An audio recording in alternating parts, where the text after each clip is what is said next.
Ayan, isang mapagpalang araw po sa ating lahat at sa lahat ng mga patuloy po na sumusubaybay dito sa ating online devotion po.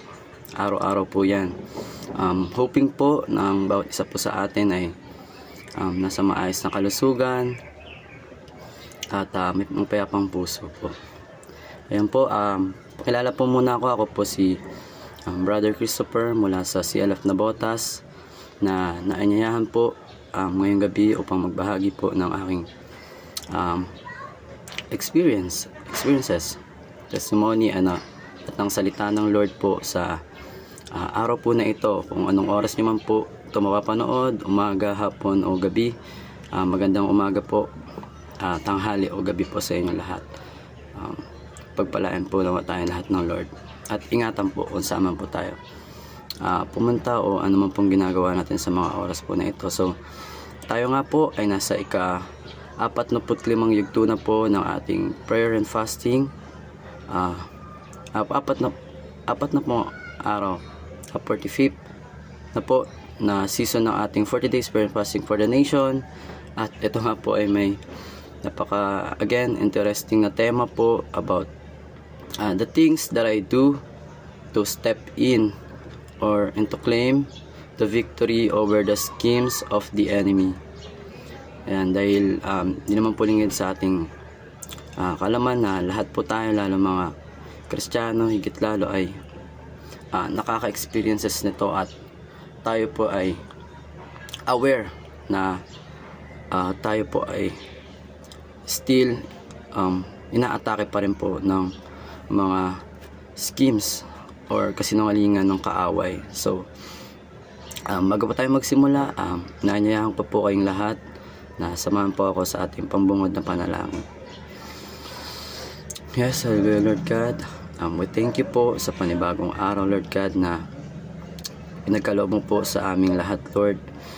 We believe na ito ay another way mo Lord God to bless us Lord God, and also another opportunity for us to grow deeper and closer to you Lord, and to repent from our sins, to make ourselves better Lord God. Lord, sa pag-aaral po at sa pagbabahagi po Lord God ng iyong salita sa gabing ito, tulungan mo po kaming lahat upang maunawaan ito at mapalakas po ang aming mga sarili Lord God, ang aming mga espiritu Lord God sa salita mo at sa experiences ng inyong lingkod Lord God na may babahagi po sa gabing ito, sa araw po na ito Lord God. Maging pagpapala ito Lord God sa lahat po ng tagapanood at tagapakinig Lord. Naway mapapurihan ka namin Lord God sa lahat ng oras ng aming mga buhay Lord God. May we glorify you in whatever we do and all the places na nilalagay mo po kami Panginoon, kung ito man po ay sa aming community Lord, sa aming school and sa aming workplace Lord God. Gawin mo po kaming pagpapala Lord God sa aming mga kapwa. Maging daluyan po kami ng pag-ibig at pagpapala at kaligtasan mo Lord God sa aming mga kapwa Lord. Nawa sa pag-aaral po namin ito Lord God ay ikaw lamang po ang mapapurihan at ang salita mo Lord God ang mabahagi sa aming kapwa Lord. I-guide mo nga lang po ang inyong lingkod Lord God sa araw po na ito o sa gabing ito Lord God. Ikaw lamang papurihan Lord God sa aming mga buhay at maging fruitful po itong pag-aaral po na ito Lord God. Dalangin ko rin po Lord na ang lahat po ng may karamdaman Lord God sa mga oras pong ito, sa mga nakalipas na araw Lord God, dalangin ko ang complete healing po para sa lahat Lord God. Ipuin mo po sila ng iyong nakagagaling na kamay Panginoon at naway matanggap nila ang blessing mo Lord God ng healing Lord God. And to those naman na may hindi maayos Lord God na relationship Lord God, kung ito man po sa kanilang mga kaibigan, katrabaho at pamilya Lord God, we believe na kayo po magre-restore nito Lord God ng mga relationships na nasira at may hindi pagkakaunawaan Panginoon. Magtitiwala lamang po kami Lord God sa inyong kapangyarihan Lord God. This is our prayer sa matamis sa pangalan ng anak na si Jesus. Amen. Ayun nga po sa araw po na ito o sa buong season po na ito ng 45 na season po ng ating 40-day prayer and fasting for the nation, tayo nga po ay merong another interesting na tema po. At napakaganda po nito dahil mapag-uusapan natin at maibabahagi po natin ang way po, though ito ay connected naman po at magkakapareho naman po halos, but still nagagalak ang Panginoon at ang tayo po ay nagagamit o ang ating mga kinakaharap sa araw-araw, magagamit po natin to help and encourage yung mga kapwa po natin na mananampalataya, and also higit lalo na ma-reach nawa natin, ma-encourage natin through our lives and experiences yung ating mga kapwa na wala pa po sa Panginoon. May we use our lives po to help also others and bless others, maybe not in the way of financial, but through encouragement po. So ayan po ay isang purpose po ng itong ginagawa nating online devotion po, which is to first to testify to lahat ng kagandahan na ginagawa ng Lord sa ating buhay, and also to be to give an encouragement sa ating kapwa mananampalataya, kasi there are times naman po, even myself, may times po tayo na though alam natin nandiyan ang Panginoon, hindi po may iwasan, kagaya ng topic natin ngayon ng schemes ng enemy.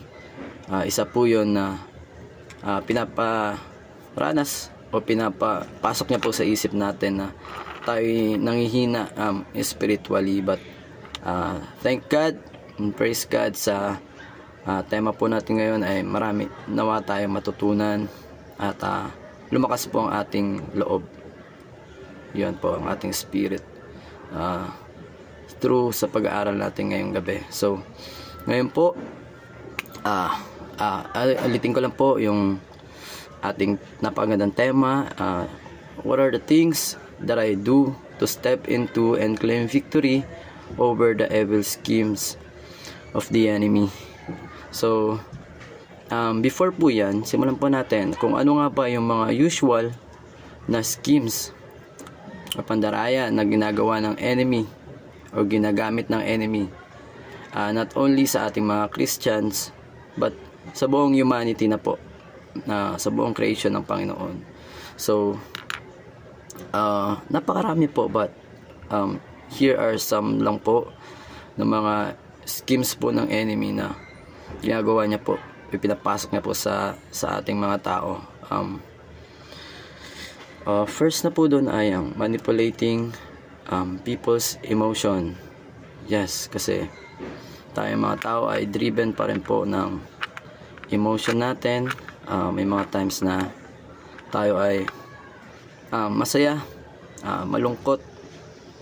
Diyan po maaaring pumasok ang kaaway anytime po, kahit anong emotion po na mayroon tayo, lalo na po kung ito ay negative, nasa negative na side, like tayo nga po ay malungkot. And then ang other schemes pa po ng enemy ay yung na ginagawa niya ay yung pagkakalat ng kasinungalingan. Yan po talaga ang pinaka talamak niya pong ginagawa, spreading lies. Also yung sowing discords, or pagki-create niya po ng pagkakabahabahagi or division or conflicts. Particularly po yan sa topic natin ngayon, particularly sa mga believers po. He uses yung mga envy ng tao, pride and bitterness to make a division inside sa community po natin as a believers, and also yung enticing people into sin. Naakit niya po tayo to make sin, maging involved tayo sa sin. Napakarami po niyan, examples po including yung kagaya sinabi kanina sa division, yung pride, also yung greed, yung wrath, pagigante, lust na napaka famous and common po, and then yung gluttony po sa ating lahat. So, at ang mga bagay po na ito na ginagamit na schemes ng enemy po ay ito po ay yung mga usually nakakasatisfy itong mga ito, kaya nga po tayo nahuhook di ba po? Kasi ito ay nakakasatisfy. Yun nga lang ay panandalian lamang po yung saya, yung kagaanan or yung satisfaction na hatid po ng mga pandaraya na ito ng enemy. Hindi naman po lahat na actually, yes, mostly po or majority sa mga ginagamit ng Panginoon is nung enemy pala, pasensya na po, ay yun nga po yung nakakapag satisfy po talaga sa atin. Doon niya po tayo aakitin upang tayo po ay malaglag din po or lumayo po sa Panginoon, and then ma-fall po tayo sa sin. So, ayun po, nabanggit na po natin yung mga usual na schemes na ginagamit po ng enemy sa ating lahat, sa humanity po. And then punta naman po tayo sa steps naman that possible na kailangan nating gawin to claim victory over po dito sa mga schemes na binibigay po ng enemy sa atin. Ito po, unang-una at napaka-importante po is to focus on spiritual growth. Ano po ba yung mga kasama dito? 'Di ba? Yung resisting from the temptation. Labanan po natin yung temptation, but hindi po lahat ng temptation ay kailangan po ng labanan. Meron po mga temptation, especially sa immoral po, sa lust, the eyes.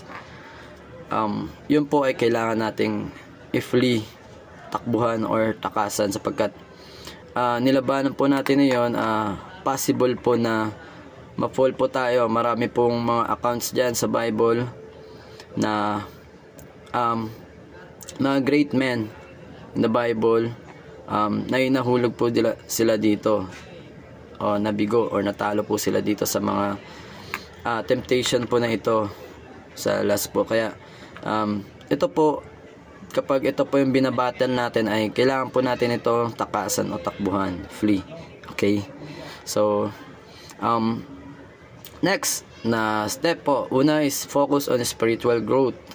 Diba po, labanan natin, takbuhan yung temptation, and focus, relying on God's strength. Yan po, magtiwala tayo at mag-focus tayo sa lakas ng Panginoon, at kakayanin po natin yung mga bagay po na iyon through the strength na nanggagaling po sa Panginoon. And also and relying God's strength, nag-include po ito ng napakarami po nating dapat gawin, na dapat talaga po natin gawin bilang isang lingkod ng Panginoon, which is to involve daily prayer, opo, araw-araw na pagpapanalangin, sa lahat po ng oras. Kung tayo gagawa ng decision, tayo aalis ng bahay, sa pagising, papasalamat sa Panginoon.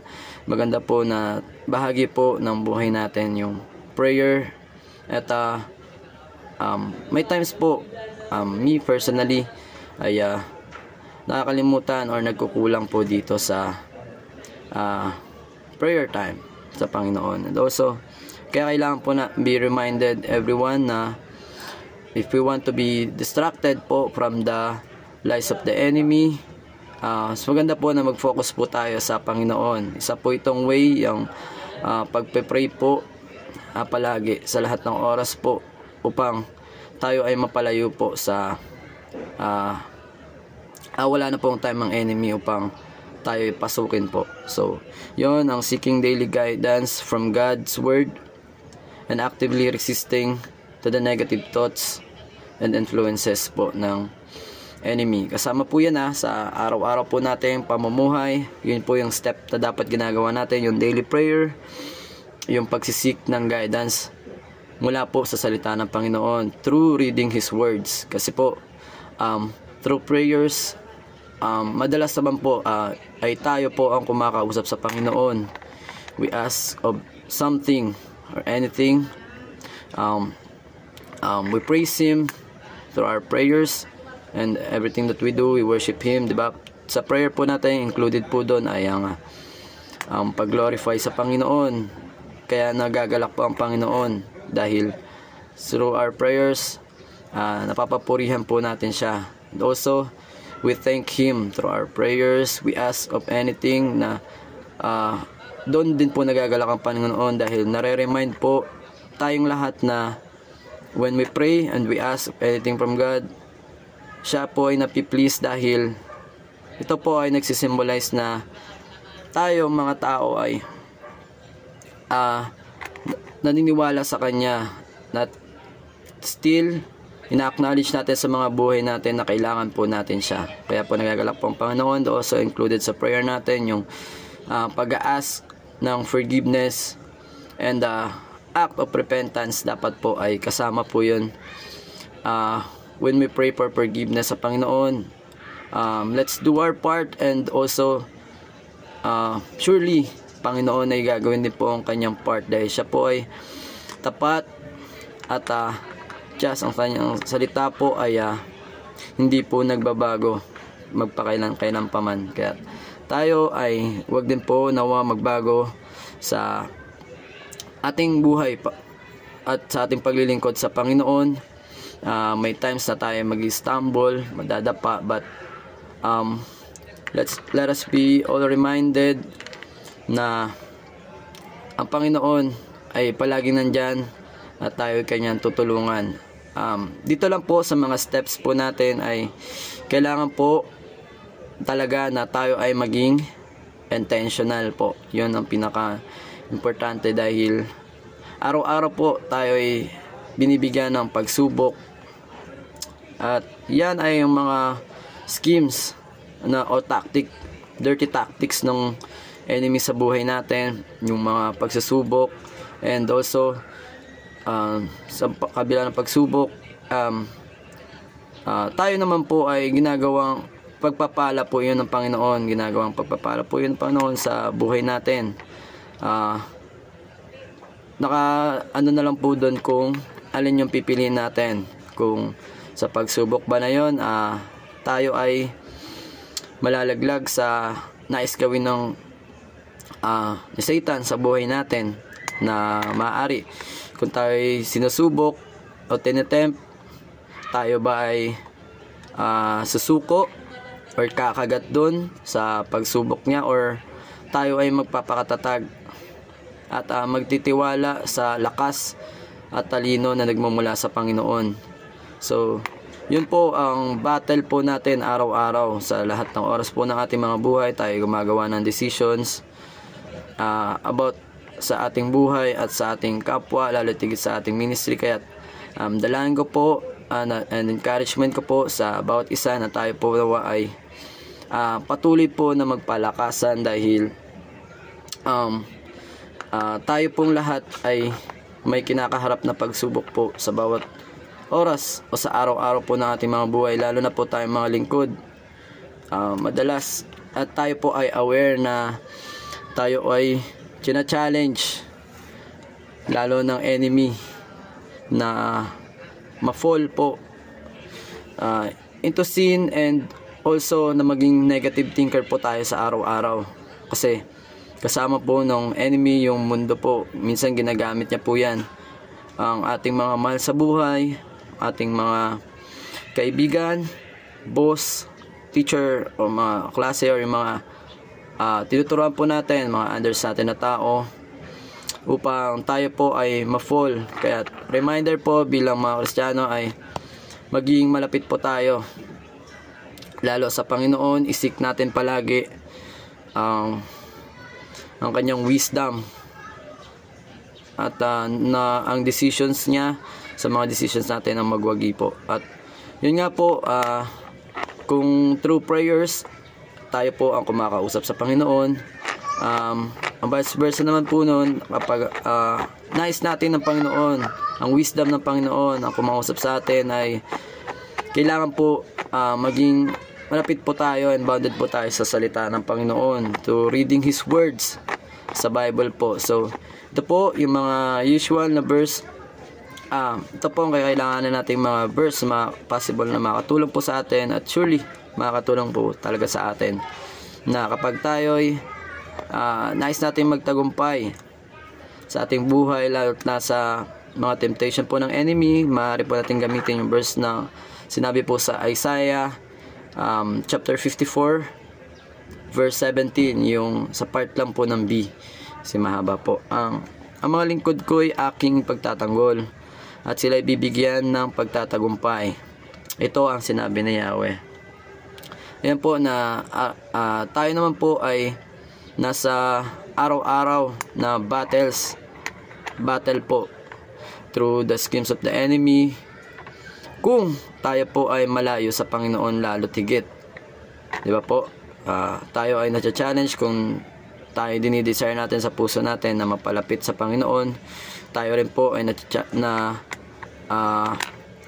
umakaharap pa rin ng pagsubok kung tayo malayo sa Panginoon. Pero kung tayo malayo na at wala na talaga yung relationship, lalo tigit sa mga taong walang relationship sa Panginoon, feeling nila magaan ang buhay.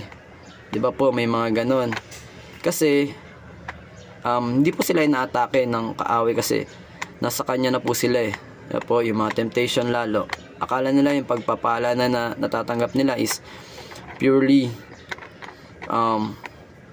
intentional at ito'y galing sa Panginoon, but maaring ginamit iyon ng kaaway for them na pang hindi na sila makilala sa Panginoon, or mawala na sila ng time, 'di ba? Na-focus na sila doon sa kayamanan na meron sila, na akala nila ay pagpapala ng Panginoon, but ang totoong pagpapala pala na nagmula sa Panginoon is yung magkaroon tayo ng relationship sa Kanya. And once na nagkaroon na tayo ng relationship sa Kanya, ay i-desire na po ng mga puso natin to glorify Him, to use ourselves to help po para sa Kanyang ministry, and to minister to others, to help others upang makakilala rin po sa Kanya. So, yun po yung mga usual na kasinungalingan ng kaaway. So, ulitin po natin yung mga usual po na schemes ng enemy na ginagamit.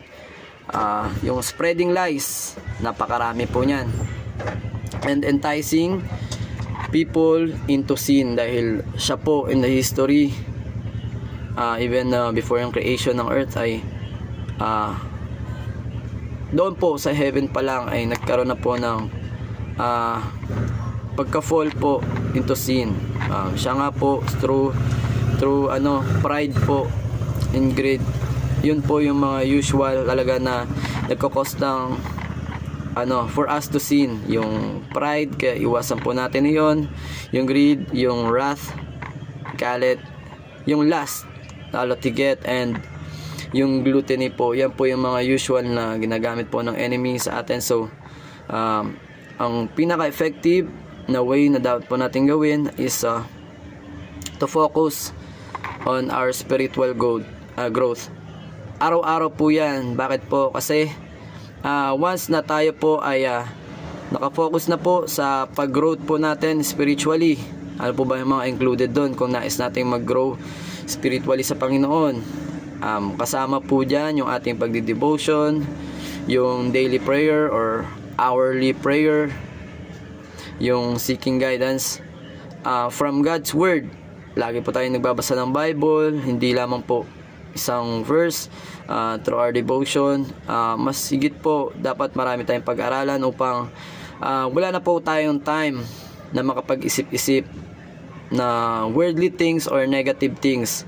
Yun po yung isang natutunan ko from this past few months. Though before, naging part na ng buhay ko yung pag-aaral, lalo ng God's Word and devotion, but for the past months, kapag tayo po ay nagbibigay ng oras, or lahat ng oras natin binigay natin sa Panginoon, pag wala tayong magawa after natin mag-devotion, prayer, yun po ang maaaring makapag distract sa atin upang magawa po yung mga hindi nakakalugod na bagay para sa ating Panginoon. So, yan po ang things that I do, and maaaring gawin din po nating lahat to claim victory over the evil schemes of the enemy. Napakarami po nating dapat gawin para sa Panginoon, at I believe na enough po yung mga bagay na yun kung susundin natin lahat yan, yung ating personal na growth spiritually, and then kapag ginawa natin yung ultimate na purpose natin sa Panginoon, which is to disciple others, to evangelize others, kung ginagawa po natin yun higit lalo sa araw-araw po, ay enough na po yung time natin sa buong araw to rest, to soak in God's word, to rest, and to do His works, to glorify Him sa buong araw.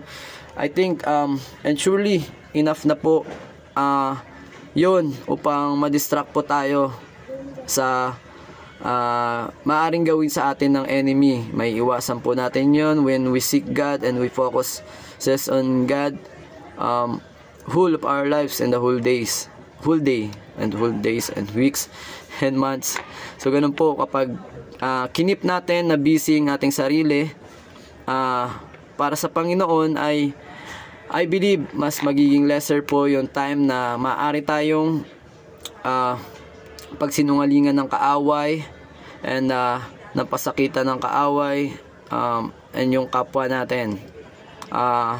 May we be intentional po in every day of our lives. Kagaya nga po ng Panginoon, di ba? Hindi naman natin kailangan yung lahat ng mga bagay. Mamaya ma-focus naman tayo sa work or sa pag-aaral. Hindi po masama yung bagay na yun, pero kapag ito ay sobra-sobra at naiiwasan na nga, napapalayo na tayo sa Panginoon, nababawasan yung time natin and attention sa Panginoon, maaaring yun po ay isang lie and schemes ng enemy upang mapalayo tayo sa Panginoon. Sa umpisa hindi po natin marirealize yun paunti-unti, but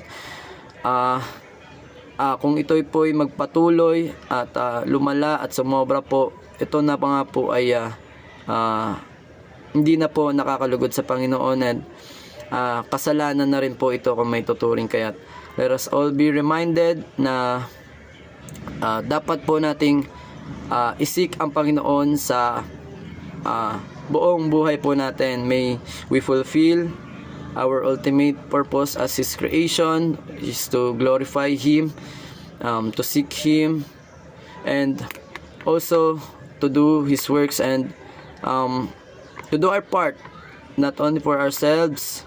Siyempre dapat maging responsible tayo sa kapwa natin, sa ating sarili, lahat higit po sa mga mahal natin sa buhay, o sa lahat ng creation niya, lalo ito yung sa hayop, sa kapaligiran, sa environment, or lahat higit sa kanyang creations na pinakamamahal niya sa humanity po, sa tao. So yun po. Ito rin po, sabihin ko rin po pala yung verse po ng, share ko na rin yung sa Matthew 4:4, which is yung the time po na after po ni Jesus magfasting po for 4 days, He was tempted by Satan. Na di ba po, tayo po ay natitempt din po araw-araw, but may times na tayo po ay napofall. Let us be reminded na ito po, no verse na ito, na si Jesus, though siya ay nasa human body, nakakaranas po siya ng gutom and weakness and pagiging desperate, but siya po ay hindi po na-fall po sa temptation ng enemy, di ba po?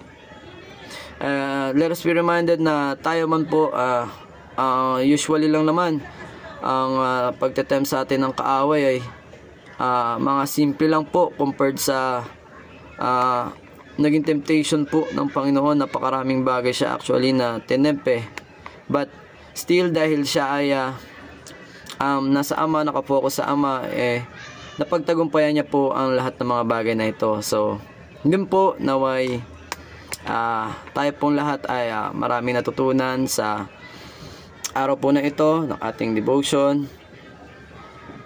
Dalangin ko po na ito ay ma-apply po natin sa araw-araw at napalakas po ang kalooban nating lahat po, na tayo po ay na-encourage po. So tayo na po ay dumako sa ating panguling panalangin po. Yes, hallelujah Panginoon, hallelujah Lord God, hallelujah Spirit. We praise you Lord sa araw po na ito Lord God, ng pagbabahagi po ng yung salita and ng lesson or steps Lord God na ginagamit ko Panginoon upang iwasan po Lord God yung schemes ng enemy Lord God at maging victorious po sa inyo Lord God. Maraming salamat po Lord na kami ay na-remind Lord na kailangan namin mag-focus tangi at lamang Lord God sa inyong salita at sa inyo Lord God, dahil ito po ang katotohanan Lord God, and dito po dapat kami mamuhay Panginoon, hindi po sa kasinungalingan ng kaaway Lord God, through sa mga nakaka-entice na bagay Lord God, nakakaakit na bagay Panginoon. Wag nawa kami Lord God maakit o malaglag sa mga ito Lord God. Bigyan niyo po kami ng strength at remind us Lord sa araw-araw Lord God kung paano kami dapat mamuhay Panginoon, na mawala Lord God yung pride Lord God o ang pagkahilig sa mga panandalian lamang po Panginoon na satisfaction Lord. Naway mag-focus kami Lord God sa mga bagay na holy and eternal Panginoon, and wag lamang doon sa mga nakakapag-grant sa amin ng panandaliang satisfaction nga po Panginoon. Lord, dalayan ko rin po Lord God na sa araw po nito, sa gabing ito Lord God, lahat ng tagapakinig Lord God at kanilang mga kamag-anak Lord na tumahal sa buhay Lord God, na mayroong karamdaman Panginoon, kayo pong humipo sa kanila Lord God. Bigyan niyo po sila ng kagalingan Panginoon, complete healing Panginoon, and also ganun din po sa mga relationships na hindi maayos Lord God sa mga oras pong ito. Kayo po ang mag-ayos ito Panginoon. Tulungan mo po kaming lahat na magtagumpay Lord God sa evil schemes Lord God ng enemy sa aming mga buhay Panginoon. Give us a strength Lord God as we use ourselves and our lives Lord God sa pag-serve sa inyo Lord God into your ministry Lord. Maraming salamat po sa araw po na ito Panginoon, na pinagpala mo po kaming lahat Lord God, through your words Lord, and sa aming mga kapwa Lord God na ginagamit mo Lord God upang pagpalaan din po kami Lord God. Dalangin namin na sila po itulungan mo rin at patuloy na gabayan Lord God sa lahat ng kanilang mga ginagawa, and also we ask for your forgiveness Panginoon sa mga times po na kami ay napufall Lord God into the evil schemes of the enemy, or through his lies and the temptations Lord God. Dalangin ko Panginoon na you remind us na maging mababang loob Lord God, and to admit Lord yung aming mga kasalanan, to confess it to you Lord God honestly Lord, so that kami po ay patawarin mo Panginoon, at maging doon sa mga tao Lord God na unaware na nakakagawa ng mga kasalanan Lord. I pray to you na patawarin niyo po kami Lord God, and even to myself Lord. Dalangin ko Lord God na ikaw po mapurihan Lord God sa lahat ng ginagawa namin, sa pagsubok po na amin na pagtatagumpayan Panginoon. Ikaw ang makita doon Lord God, ikaw ang aming mapapurihan at hindi yung mga sarili lamang namin Panginoon. And also I praise you Lord God sa mapayapang Lord God na pagtatapos ng aming 2025 midterm election Lord God. We believe at magtuloy kami magtitiwala Lord God sa iyo at sa mga taong iniluklok mo po sa pwesto ngayong aming nagdaang halalan Lord God. Muli Lord, pinapapurihan, pinapasalamatan ka po namin sa aming online devotion na ito. Kami po ay na-bless Lord God. Dalangin namin na ito ay lumago sa aming mga sarili at maibahagi rin po namin sa aming mga kapwa Lord God, na sila rin po ay nakakaranas po at sinusubok din po nung kaaway, Lord God. Dalangin ko at sa aming lahat, Lord God, na kami ay maging rooted sa iyong salita, Lord God, sapagkat ito lamang po ang aming kailangan, Lord God. Ikaw lamang po at wala na pong iba. This is our prayer, Lord God. Maging pagpapala ito sa lahat, Lord God. In Jesus' mighty name we pray. Amen and amen. Thank you po.